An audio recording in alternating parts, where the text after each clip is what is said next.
మంచిగా ఆఫీస్లో ఏసీలో కూసున్నామా, కాగితాలు మర్రేసినమా, ఆఫీసర్లకు ఆర్డర్ వేసినమా అనుకుంటే పనులైతాయా? అవసరమైతే లీడర్లే బయటికి రావాలి, ఏడేడ ఏమైతుందో అరుచుకోవాలి, ఆఫీసర్ల లాపర్వు ఉంటే మందలియాలి, పెండింగ్ పనులు ఏమున్నాయో చూసుకోవాలి, చేయాల్సిన పనులు రువ్వడి వెంచాలి. ఎవ్వరి శాఖ సంగతి వాళ్ళు చూసుకుంటేనే కదా అన్ని తీర్ల ఏలువడి సాఫీగా నడిచేది. ఇప్పుడు గీ ముచ్చట ఎందుకంటే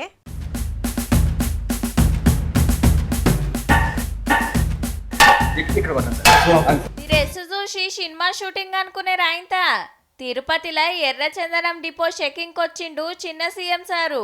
దొంగతనంగా చెట్లు నరికి మొద్దలు మోసుకుపోతాంటే పోలీసులు పట్టుకొని ఈ గోదాంలో పెడతారన్నట్టు. సరుకు ఎంతుంటది, అమ్మితే ఎంత వస్తుంది, ఏ దేశానికి సప్లై చేస్తారు, ఏమేం తయారు చేస్తారు, ఇట్లా ప్రతి ఒక్కటి అడిగి తెలుసుకుండు.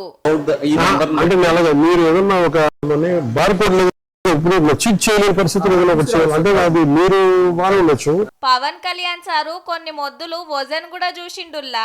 బగ్గ బరువున్నట్టుంది, ఏమటే కిందేసిండు. గీ లోడ్ అమ్మేసిండ్రట బయట దేశానికి.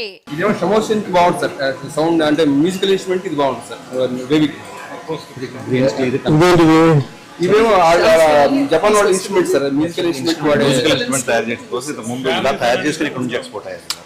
ఎర్రచందనం అమ్మితే పతేడు ఆంధ్ర సర్కార్కు ఎంత ఆమ్దాన్ వస్తుందో గాని పుష్ప మచ్చలు కొట్టుడైతే ఆగుతలేదబ్బా.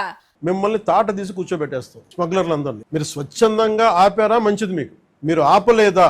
ఒక 1 year 1.5 year ప్రత్యేకమైన special zone, special operation create చేసి మళ్ళీ రెడ్ శాండర్స్ ఎవడన్నా తిరగాలి చెట్టు కొట్టాలంటే కూడా భయపెట్టే స్థితికి మేము తీసుకొస్తాం. ఆ టెన్క మామండూరు అడవిలా 4 kilometers తిరిగి మొలకలు చూసి అవి దేనికి ఎక్కడికొస్తాయో తెలుసుకున్నాడు పవన్ సారు.